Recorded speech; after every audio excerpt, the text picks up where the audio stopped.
Hello everybody, good evening. Welcome to part 2 of the How to Do a Live Stream show. Part 1 presented very ably, excuse me a second, just straightening up a bit, very ably by my good friend Jonny Guibe. And in this one, we're going to take a little bit more of a deeper look, only slightly deeper. The rest of it you'll just have to explore for yourselves, to be honest, but we're going to take a little bit more of a look into Loopback and having a Loopback setup, which is what I have. I used to have the 2 interface setup that Jonny had, and I had that for years. I had that for like 5 or 6 years, and I made all my videos that way. I did all of my live streams that way, and then I was forced into getting a new computer and Windows 10 at that. And what I hadn't realized was that the second interface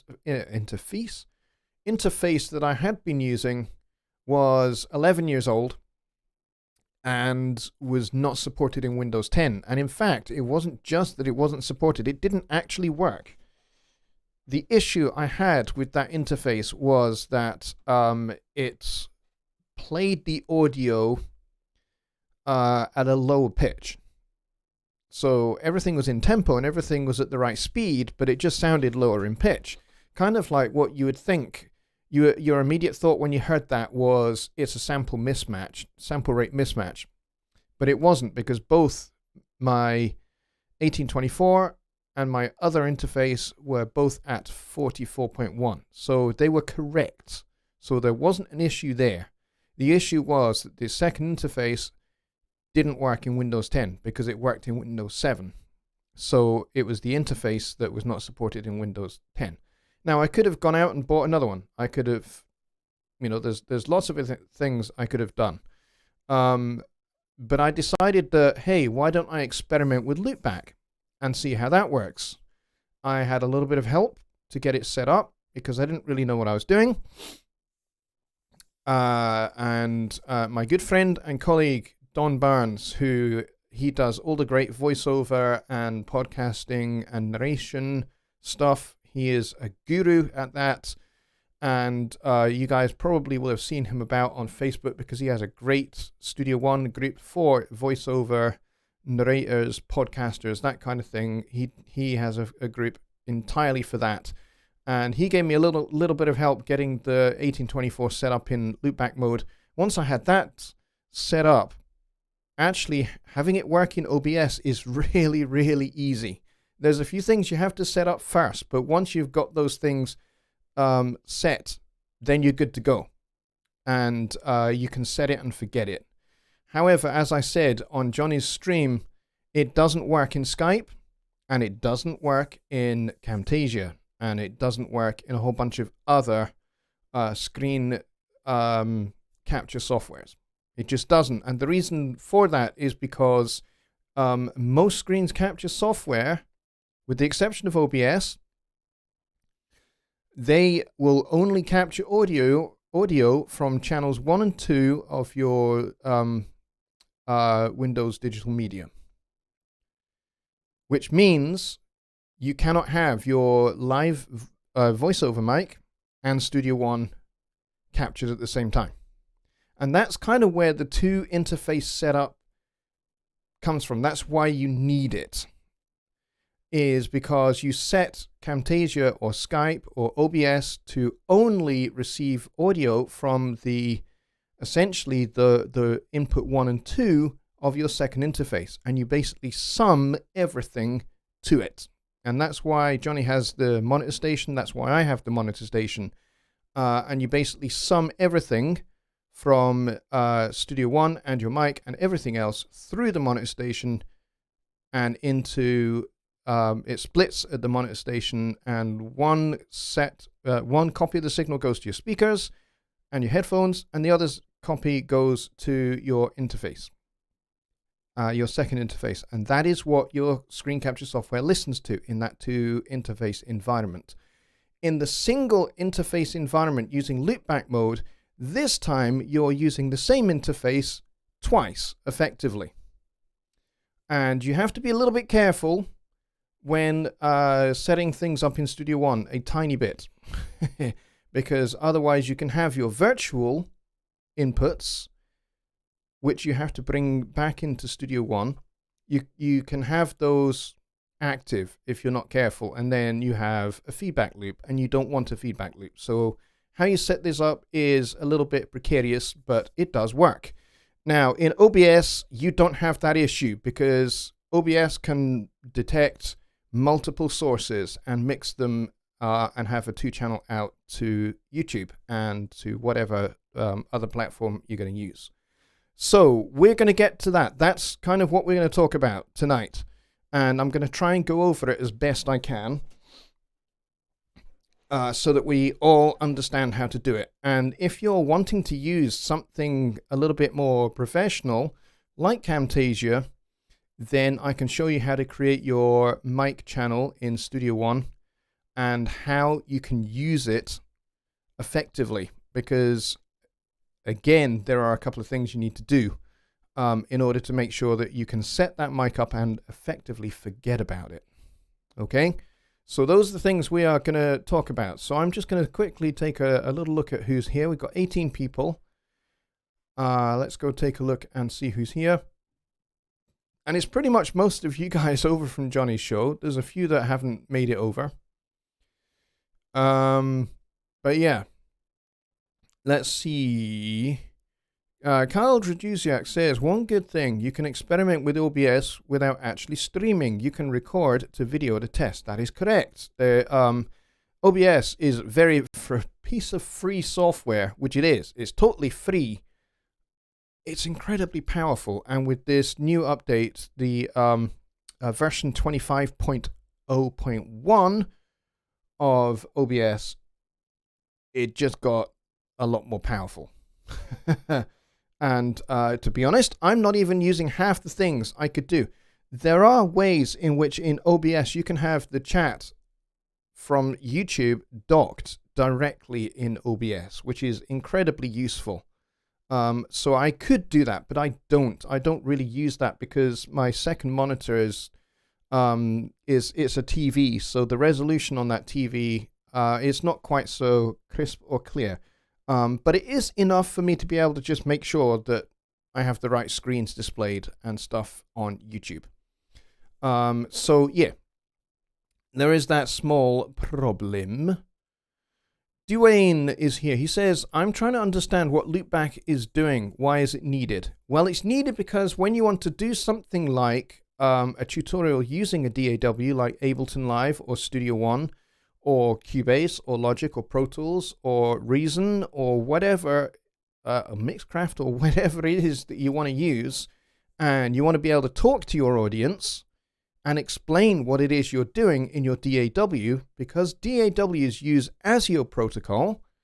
ASIO protocol takes complete control of the interface, okay? Which means nothing else can use the interface, which means your mic will not be heard, because your mic, when it's plugged into input 1 and 2, as it should be, would be being broadcast over the Windows digital media. If you're on Windows, on Mac it's different.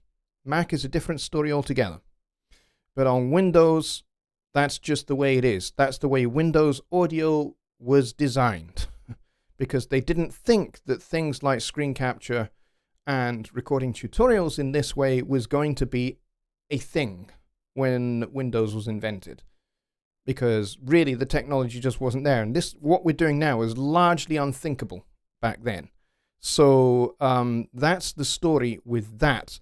And so Loopback is a really nifty, clever way of using the software inside your interface to route the audio from your output back into itself to that Windows Digital Media system, so that your mic can be heard and Studio One's audio can be heard at the same time.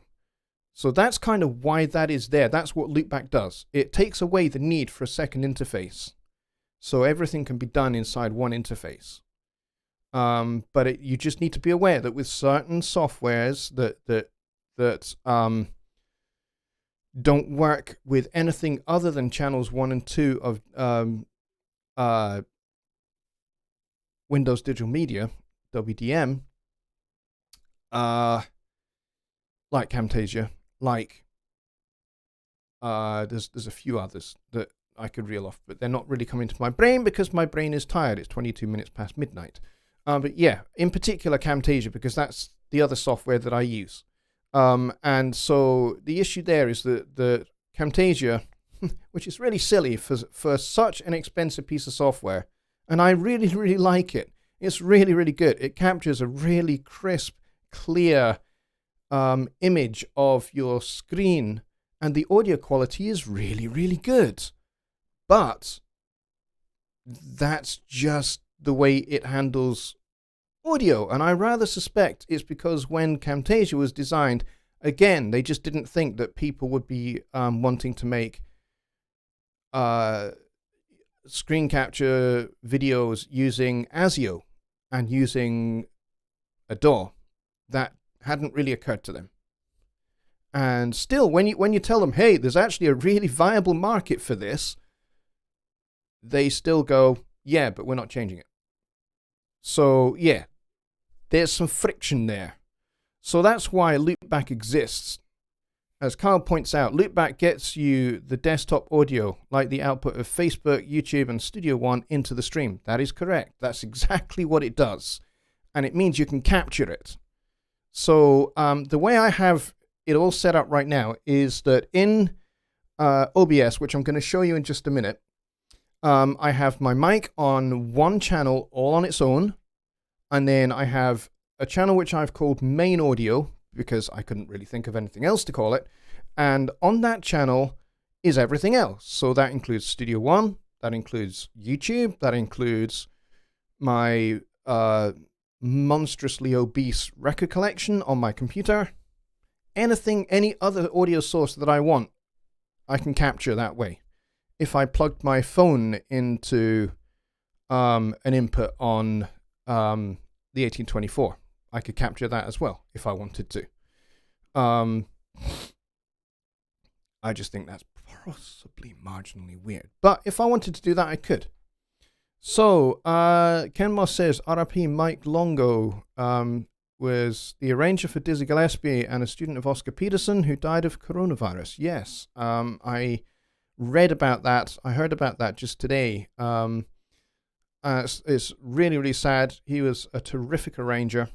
He wrote some of the United Nations jazz orchestra arrangements for Dizzy Gillespie, although Dizzy did a lot of his own arrangements. But Mike contributed quite a number, and he wrote for a lot of big bands, including Oscar Peterson when he was with the UN as well. And so, yeah, terrific arranger. And was a student of, he was one of Oscar Peterson's piano and arranging students. Terrific arranger. And it's very sad that he's died of this very, very nasty coronavirus. So, yeah. I found that really actually quite upsetting when I read that. And yeah, it's $250 for Camtasia. Can you believe that? A free piece of software made by a bunch of guys who are just pioneering the screen, the streaming software. And, they've developed a way to record up to 8 audio sources at the same time in a completely free piece of software. And you can record videos using it, and you can stream using it. Why other screen capture software companies cannot do the same is totally beyond me. It really is. You know, surely when you put out a product that costs $250 and a company make something similar but better with a better way to record, a more versatile way to capture audio, and they offer it for free, you would think that a company like TechSmith would jump on that and say, we've got to do that. We've got to change that now. We've got to, create our, we've got to do our own thing with that. So, I don't know. Weird. But hey, that's my little bugbear with TechSmith. And I like TechSmith. They are a really nice company. I've spoken to a lot of the guys on the senior management team at TechSmith, and they're really nice folk, but yeah. Camtasia is more for screen recording and not DAW. I get that, Fred. I get that it's not a DAW. And I'm not asking it to be a DAW. I'm just asking that it records audio in the same way that a free piece of screen capture software does. So, yeah, that's it, really. For those that think the cost is expensive for what it does, it has a lot of users that use it for that purpose. Well, yeah, I'm not saying, and the other thing that Camtasia has, that OBS doesn't have, is it has a very, very powerful editing suite. It's really good. I edit all my videos in Camtasia. Even if I don't record in Camtasia, I definitely edit in Camtasia because it's that good. Very powerful. But the screen capture side of it, not so good in some respects. I guess people could say the same about Studio One when there are some free resources for audio. Yeah, I think you're missing my point, Fred, a little bit, and maybe you're getting a little bit defensive about Camtasia. I am a Camtasia user. I've used it for well over 5 years. I've used it for 6-7 years now to make my videos, and it has worked gloriously well. And certainly when I had my 2 interface setup, it worked great. And I just have to do things a little bit differently with this loopback system that I'm going to show you in just a minute. But, I just think it is just bewildering to me that, this whole issue with how audio can be captured by a free piece of software and a $250 piece of software. You talk to the company and they just say, no, we're not going to do that. It just, to me, that doesn't make any sense. Really, to be honest. And yes, you could argue, hey, shouldn't PreSonus therefore make Studio One into a glorious, all singing, all dancing media editing software that equally as a DAW and equally as a video editing suite and everything else. No, I'm not saying that, and that's not the point I'm making. And yes, every piece of software has its own strengths and its own weaknesses, and it has its own design decisions that were made. Arguably Studio One, the design decision there was, we're going to have our own way to handle MIDI. Everybody else has one way, we're going to have our own way. We all have design decisions that we make at the end of the day with products that we make. So there you go. That's that issue with TechSmith and Camtasia. And, I'm going to say it again to underline it. I really like Camtasia. And I really like TechSmith, the company. And I will continue to use their products. And I will continue to update Camtasia. And one day, they might even have a multiple source mixer built into it. That would be great. I'm not asking it to be a DAW. I'm just asking it to be able to take a DAW audio and a mic audio at the same time. That'd be good. One day. But anyway. Let's get into this rather than having an argument about Camtasia versus OBS. All right, so Loopback Mode. I'm using the PreSonus Studio 1824. It's a fantastic interface. If you need like 8 inputs and you want to be able to expand that as well into up to 24 inputs, then it's a great device for that. So if you want to record your band, record drums and everything else, and stream your concert at the same time, if you want to record your whole band with something like the DP88 and the 1824, you can is this stream only going to talk about video streaming? Yes, Mike, that's kind of what we're doing, because a lot of people now, with lockdown in various countries, are, instead of playing their gigs, they want to learn how to stream so that they can continue to do gigs via something like Concert Window, where they can, it's a virtual concert and they can charge ticket prices for it and they can continue to make a living. A lot of my musician friends are having to do that. I am considering possibly doing something similar as well. Obviously, I can't fit my band in here and it would annoy the neighbors like Billy-O, but I'm certainly considering, playing a few of my songs, either solo piano or with some backing tracks created in Studio One. And I would love to be able to do that and charge a ticket price. So that's why Jonny did his show talking about how he has his streaming set up. That's why I'm doing it. That's why PreSonus just today have put out, I think, 2 or 3 videos on how you can stream. So, and Mike, that's absolutely fine. You know how to do it. You know how to do it. You know how to stream. You know how to record videos. That's great. You can bow out and go and make music. That's absolutely fine. All right, so Loopback and how that works. I'm going to show you how I have it all set up. So the first thing I'm going to do is what am I going to do? I think I'm going to minimize that. And I'm going to go over to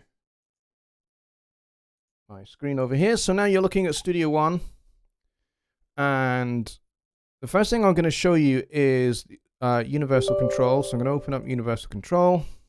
Screen temporarily goes black. Don't worry about that. And yes, I know I need to update UC. I haven't done that yet. Naughty boy. I'm going to select my interface and automatically the 1824 mixer opens up, which is very, very cool. It's not quite the same as Jonny's with the 192. He has the fat channel and stuff up here. I don't have that. But regardless, when you have a look at this is kind of what Jonny showed you very, very briefly with the Studio 24. And he has it set to mix 1-2. I have mine set to virtual because I'm doing it ever so slightly differently to the way Jonny was doing it. But I have mine set to virtual. So I'm using the virtual 1 and 2 inputs. Okay, so I'm going to close that up. Now, in Studio One, I really don't need to do very much, except if I'm wanting to record using Camtasia. If I'm wanting to record using Camtasia, then I have to set Camtasia to receive my virtual 1-2 input. And then in Studio One here, I open up the input tab. And you're not going to see it in this song because it's not set up that way. Hang on, let's go to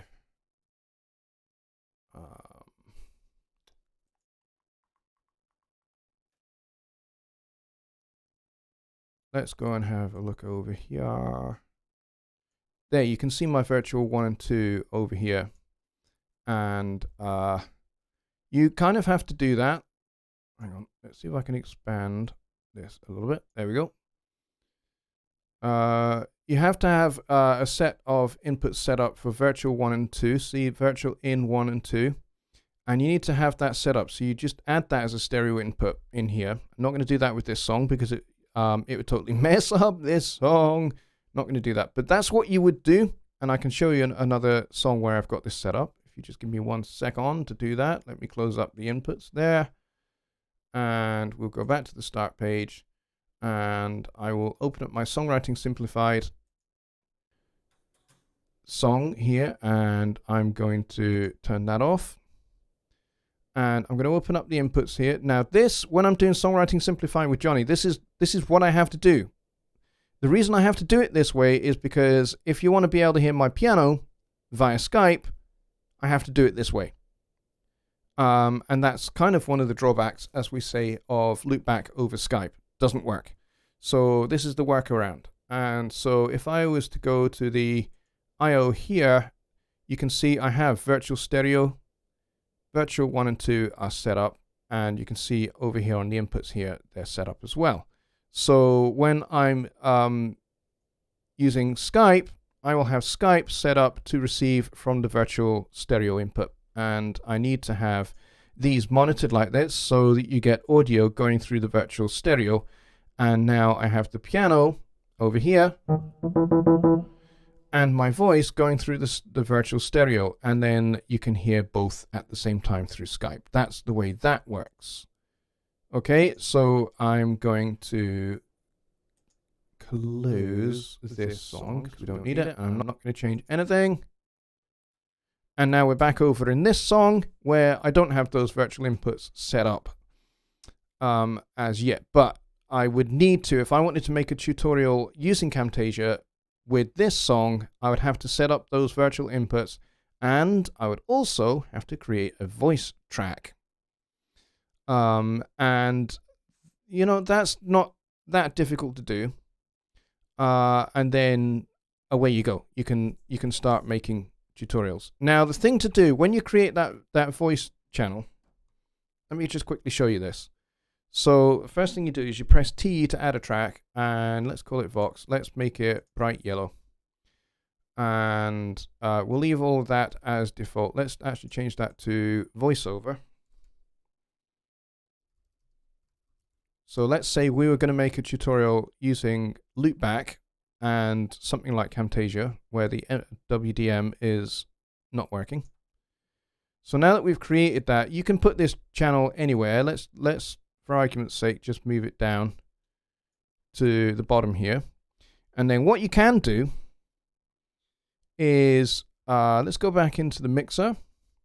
And this is our channel. So we want to monitor it so that it's always being heard by the virtual 1/2. And then what you want to do is you want to solo safe it. So you do Shift click on there. So you have a nice green solo safe button. Did that work? There we go. And so when you've done that, what you can do is you can now hide that track.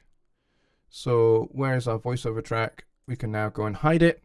And now we close that off. Now you don't see it in the mixer at all.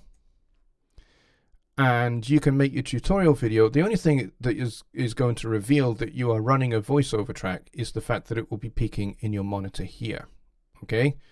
And if that doesn't concern you, then you're good to go. You're all set and you're all ready to go. So let's go and unhide that because I want to be able to remove this because I don't want this anymore, except I can't do it here. I have to do it over here. It'd be nice if they changed that, hopefully. There we go. So that's gone. So that's gone now. Now, the cool thing here is that, what's going on here if I crash Studio One? No, I haven't crashed Studio One. Good. The good thing here is that in OBS, we don't have to worry about that issue. That's only for things like Skype, and that's only for things like Camtasia. In OBS, we don't have to worry about that. All right, so let's just go and check that you guys are okay with all of this, and then we'll move on to how you actually set this up in OBS. I get Fred says I get lag sometimes when I record it or audio drops out, but that could be my internet and not the software. Yeah, that's entirely possible. Fred says this is a great subject with the lockdowns and the current situation in the world. Yep, it certainly is.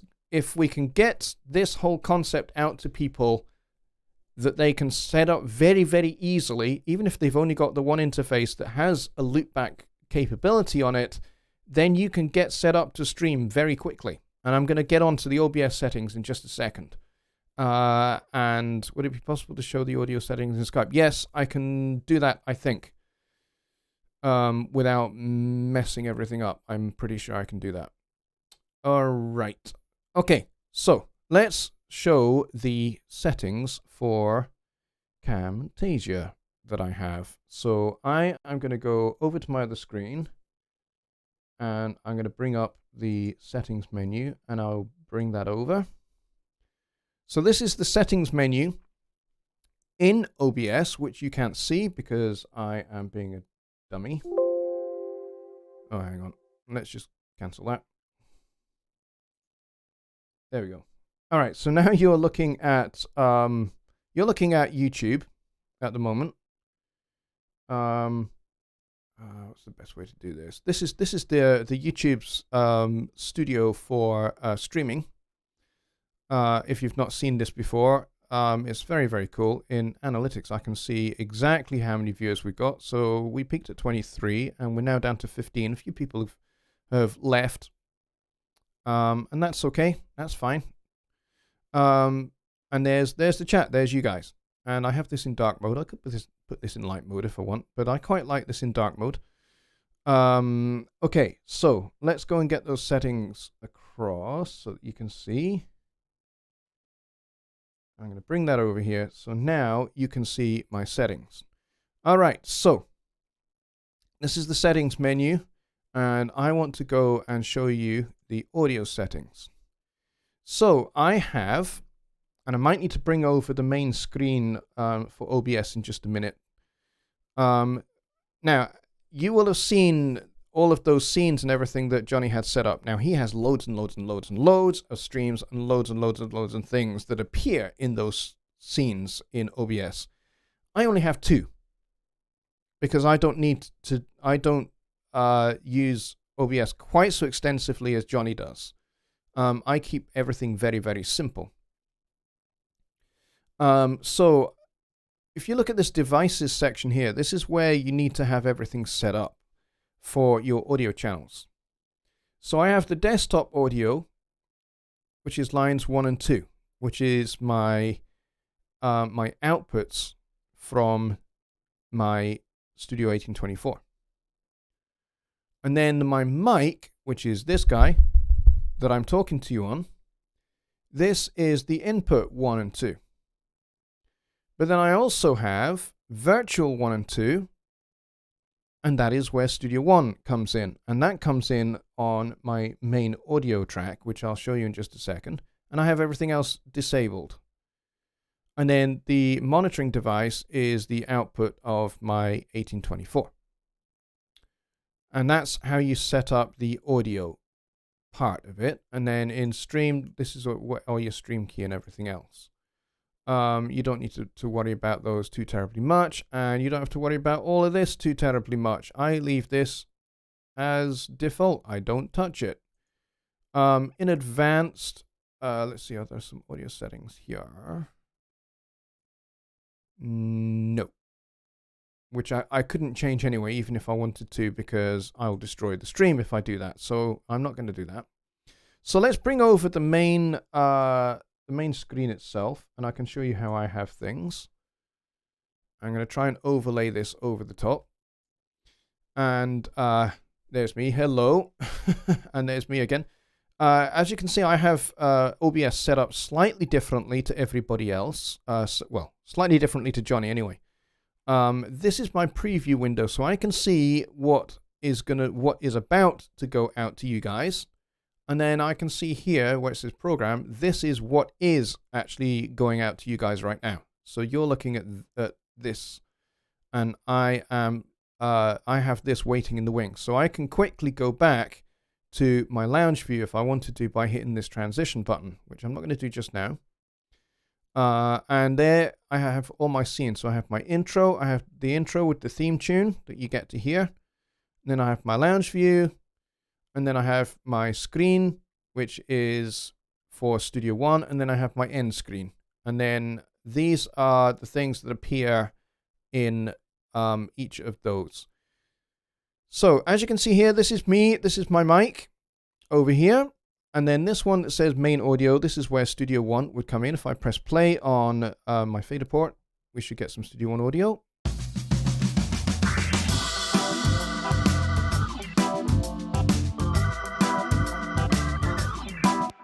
And as you can see, they are on totally different channels, totally independent of them, of each other. And you don't want to see that. So they are totally independent of each other. And I can control and balance the level between my mic and the main audio here. And the way I do that is by clicking this little cogwheel and going into Advanced Audio Properties. And here is the mixer. And it shows you which ones are active and which ones are not. These are all active. This is where my desktop audio is coming in. This is my main audio. And I actually have this one deactivated because otherwise you'd get doubling. So the only ones I have active, well, it's not deactivated, it's just muted. This guy is muted. And main audio is pretty much everything via the virtual 1 and 2. And then the mic, that's me. And you can turn it up. So I've turned up my mic by nearly 10 dB so that it's nice and clear and crisp and loud. And then you have up to 6 kind of mixes, I guess you can have over here. And then the monitoring is off on each one of these. The reason why it's off is because you'd get feedback if I did that. And if you find that maybe this mic and my picture become out of sync, I have this little sync offset. So let's say everything's fine in Studio One. The screen capture is perfectly in sync with the audio, but the mic is out of sync with the camera picture. I can change that little offset there. That's a handy little feature to have. And then of course you can have these balanced. The other cool little thing here, this is really important to pay attention to. Your mic, if I was to uncheck that, it would appear just on one side. So you'd hear this very much on the left side and not the right side. So you need to have that checked so that it is in mono, so that the voice comes out of the middle. It comes out center and not left or right. So that's a really important little thing to pay attention to when you're setting this all up. All right, so I hope you guys are getting this. And then, as Jonny showed you, kind of down the bottom here, you can see if you get the green square here, you know everything is good. And then that's your kilobits per second upstream, your upload to YouTube. That's how long you've been going on for. And if we're recording this, this would be counting as well. 30 frames a second, and we're barely touching the CPU. And if there were any drop frames, they would there's a little counter here for that as well. I nearly hit exit. And if I'd done that, this stream would die. So we're not going to do that. So let's bring that back across to my other monitor for the moment. There we go. Ken says, can you demonstrate the gate or compressor on the mic channel? Oh, good point. Very, very good point. Yes. So I need to bring that back. I need to bring that back. So the other thing is that you can actually set each one of these up to have different effects on them.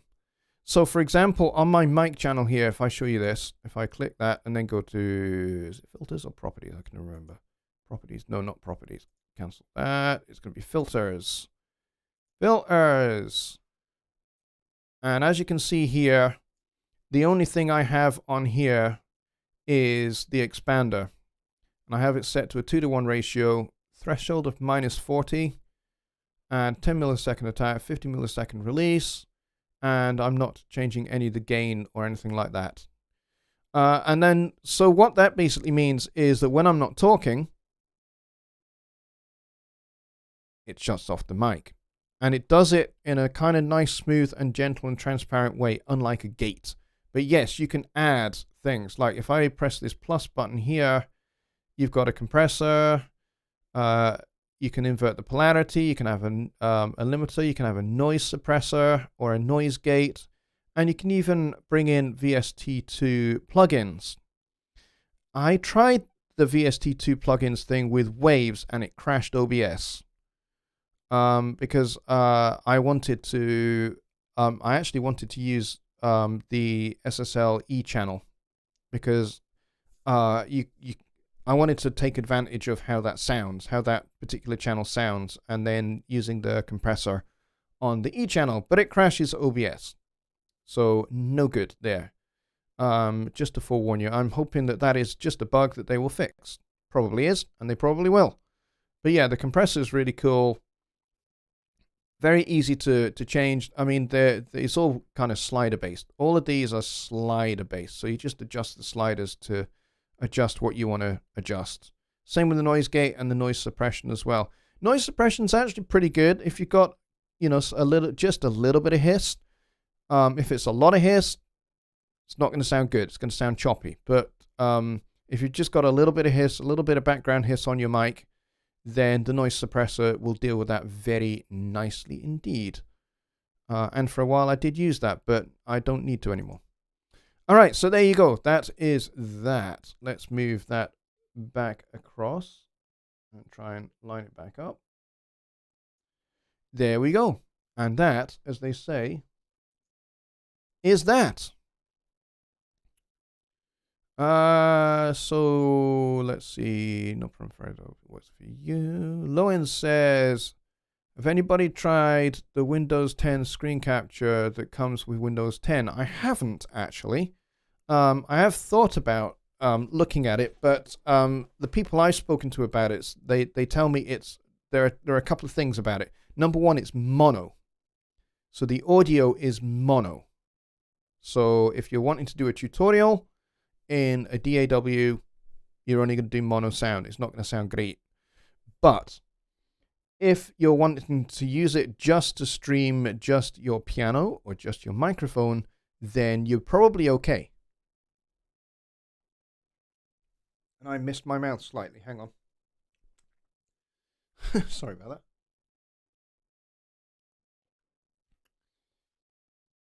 All right. Any questions on this so far? Johnny's here and chatting away. That's cool. Thank you. And yes, it is possible to do a private live stream with clients. Yeah, you can certainly do that. You can in YouTube, if you want to do a private live stream, you can set it so that it is listed as either unlisted or as private, and then the only thing you do is you give out the link to the person you want to work with, and they will be the only viewer. And if you're cool with that, then you can certainly do that. Another piece of streaming software that I have had a look at is a piece of software called StreamYard, which is actually pretty powerful. You can do captioning and all sorts, and you can bring other people in on your stream, and you can make use of their webcam and their mic. So you can actually interview somebody over StreamYard. I was interviewed by somebody not that long ago on StreamYard, and I was actually really quite impressed by it. They do a free version. It does have a watermark, but the paid version is actually quite cheap. So that is worth looking into. Now, one of the things I should address here, since we're talking about OBS, there are two types of OBS, or rather two versions. There's OBS Project, which is the original OBS, which is what both Jonny and I are using. And there is another OBS, which is called Streamlabs OBS. Streamlabs is a company that kind of grew out of the original OBS project. And they kind of went on their own and went independent. And what Streamlabs has is it has a whole slew of features that OBS project that Jonny and I use doesn't have. It has loads of features that this one doesn't have. So OBS project is actually fairly simple, fairly basic to use. Streamlabs has a whole bunch of things you can do where the integration between YouTube or Twitch or Facebook Live is very, very tight, and you can actually have the chat embedded in Streamlabs in the dock. So you can actually see the chat without actually having to have either Twitch or even YouTube open. So you don't even have to have it open, and it's just there. And Streamlabs pulls the data from whatever platform it is that you're using. It's very, very cool, very, very clever. And there's lots of, you can do like automatic backdrops without having to have a green screen and things like that, which is really, really handy for different kinds of things that you might want to do.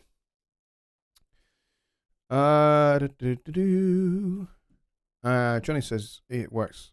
He does it all the time. Works nice. Fred says maybe do a live stream to teach us how that is done. Yep. I'm sure one of us can do that. Fred says that is what I was looking for on the private live streaming. Cool. Truckee says, any reason why you're not using the Series 3 with the 1824 for the 2-interface solution? I basically just wanted to experiment with Loopback, so that's what I'm doing. I'm experimenting with Loopback, and I do use my Series 3. I mostly use it in DAW mode. But when I'm recording a lot of inputs at the same time, then I use the Series 3 as the interface. That's the cool thing. Because I have them all connected to Studio One, I can choose which interface I'm going to use for any particular given situation. So yes, I could use the Series 3 as my second interface. I absolutely could. I'm just not doing it that way.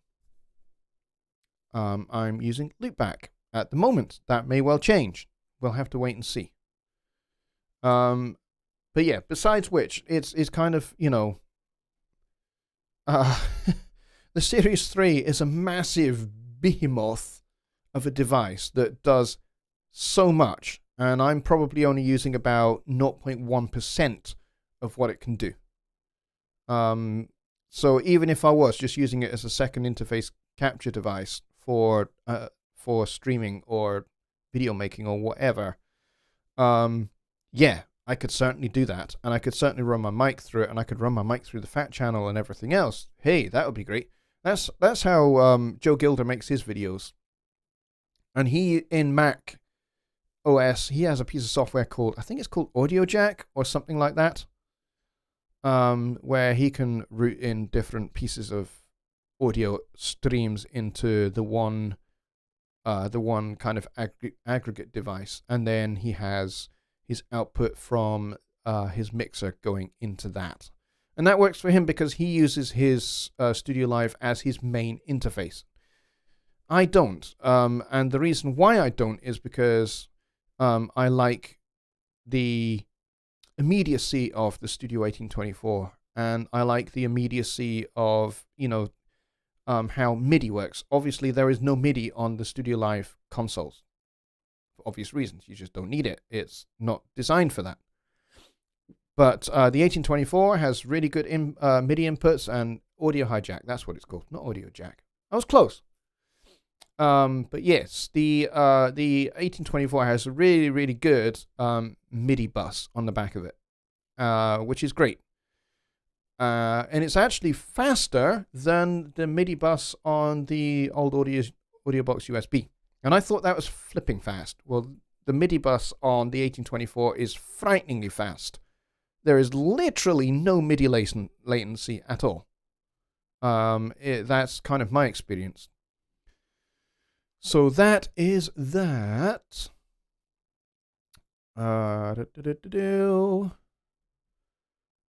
Yeah, Jose is correct. Oh, Jose. Sorry, I should say Jose is correct.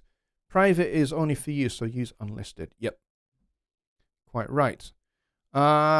Voice meter is another option that you can use if you want to kind of like just have the one interface and have several audio streams going through it and being captured by different audios or different pieces of software.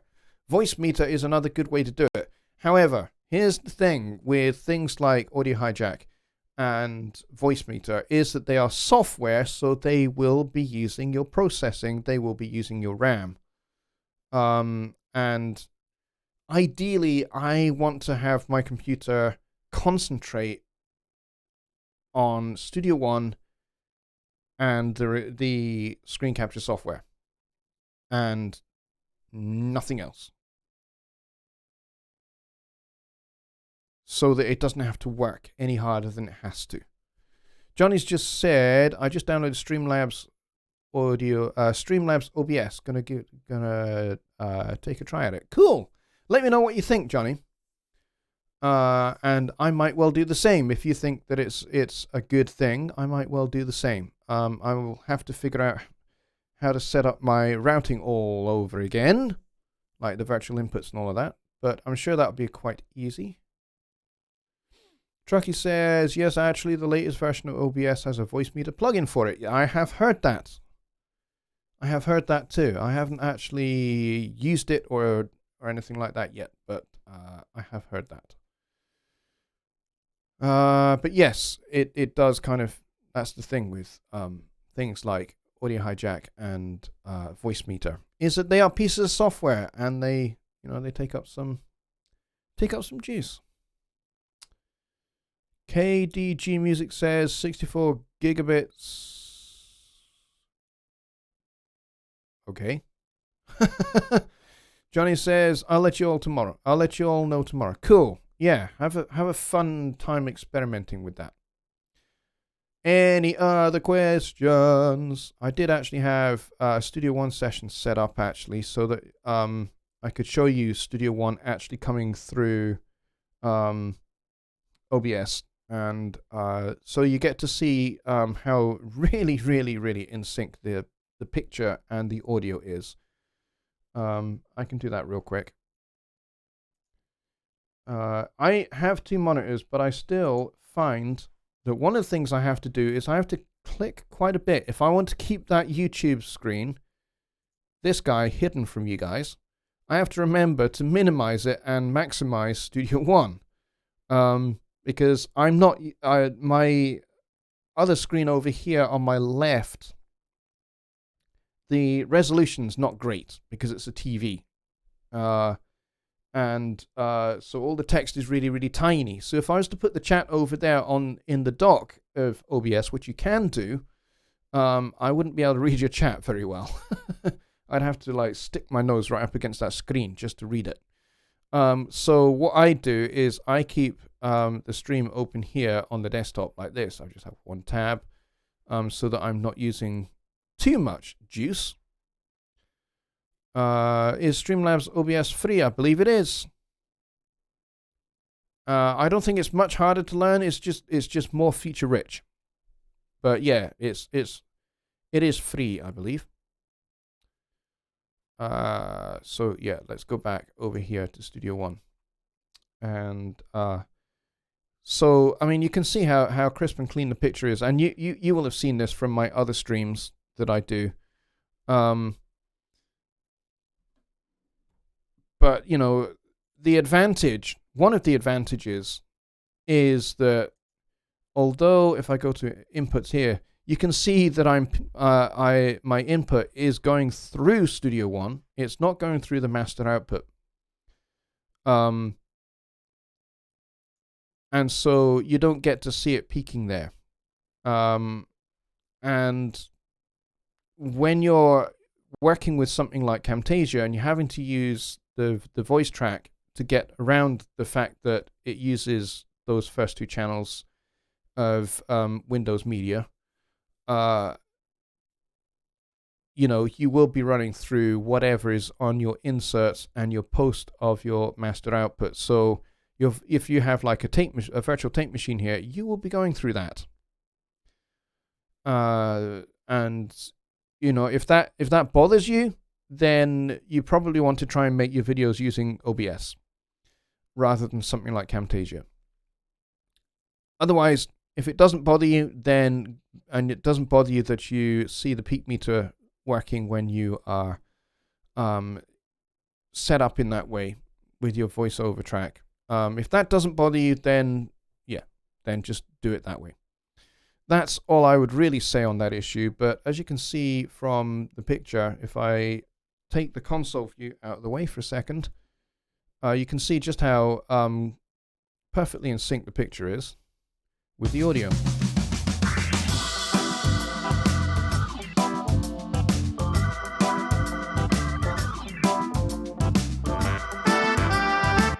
And my guitar is muted inexplicably. I don't know why. But anyway, you get the idea. You get the idea. So I'm going to come back over here now. And we'll put that back up like that. Let's see. Fred says I might check out Streamlabs OBS. Cool. Yeah. The more folks that can actually go and check it out, the better. And then, you know, you can make your own assessments and your own judgment and decide which one do you want? Do you want the original OBS project, or do you want, Streamlabs with all the extra toys? I think Streamlabs was primarily designed for Twitch, and I think that's why it exists, is because at the time OBS, the original OBS project, did not work in Twitch. So if you're wanting to stream to Twitch, you couldn't use OBS. So this extra company called Streamlabs was formed, and they developed a way to integrate it with Twitch. And it really works. That's probably the best platform for Streamlabs OBS is in Twitch. It's very, very good in Twitch. But, it works beautifully well on other platforms as well. And it's so feature-rich compared to the original OBS project. It's like they've taken it to the next, the original OBS project is on version 25.0.1 right now. But Streamlabs may as well be 10 versions ahead, really, I think, as far as I'm concerned. All right, so we are at 8 minutes past 1 in the morning here, so that is going to be 8 minutes past 8. So it's getting on a bit, and I need to try and go and get some sleep. So I will see you folks all on Wednesday over on Jonny's channel for Songwriting Simplified. If I don't see you before then, I might well do some streaming of some songwriting or something in between. I haven't really decided what I'm going to do this week, but I intend during this weird period where we're all on lockdown to try and find ways in which to keep you guys entertained and keep you guys educated about all things Presonus, all things Studio One, and all things music and all of that. All right, Fred with the last question. Dumb question. There's no such thing as a dumb question, in my opinion, unless you're going to ask about pigs and sheep and hens, in which case, I don't know anything about that. When you do a video call in Facebook, what is it using? When I don't actually do Facebook calls, to be honest. Oh, you mean for Messenger? For Messenger, it uses my Studio 1824, the front inputs, the Windows Media inputs, effectively, in the 1824. However, you can change that in settings. I think there's a settings in Messenger where you can change your input. Because I've had to do that a couple of times recently. So I had a few people gathered around the mic here for a call. I had my wife and my kids. I was wanting to do a messenger call with my parents, and because we've only got this mic here, not everybody could be heard. So I had to switch it over to the webcam mic, and that worked a lot better for kind of like a group gathering like that. So you can switch it over. And I could have selected my Virtual One too as well. So if I wanted to do Studio One over a Messenger video call, I could do that. But the screen capture in video message in Facebook Messenger isn't that great. And I think that is your audio interface that is connected or something else. Yes, audio interface for pretty much everything. So when I'm on a normal Skype call and I'm just talking to somebody normally, I don't use the virtual input. I only use the virtual inputs if I'm going to be doing a Skype lesson. So if I'm just on an ordinary voice call, I just use the 1824, the front inputs. I don't use the virtual inputs. And that's fine. You can switch, even if you are actually on a call in Skype, you can switch between the two. So I think I demonstrated that on the last Songwriting Simplified, where I actually flitted between the different inputs. So you can do that on the fly if you want to, so that you can be talking to them quite normally, and then you can flip over to the virtual inputs when you want to use Studio One. So you can do it like that.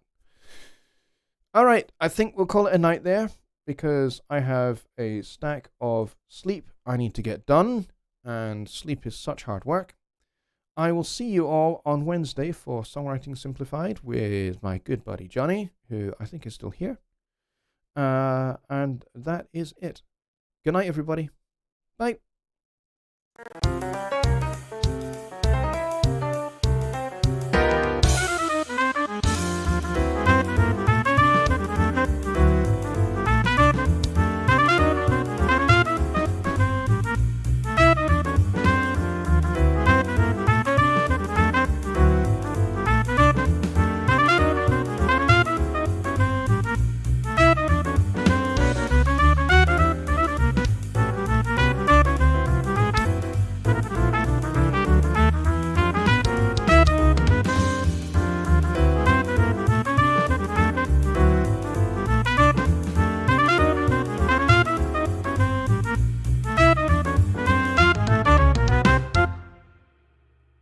Good night, everybody.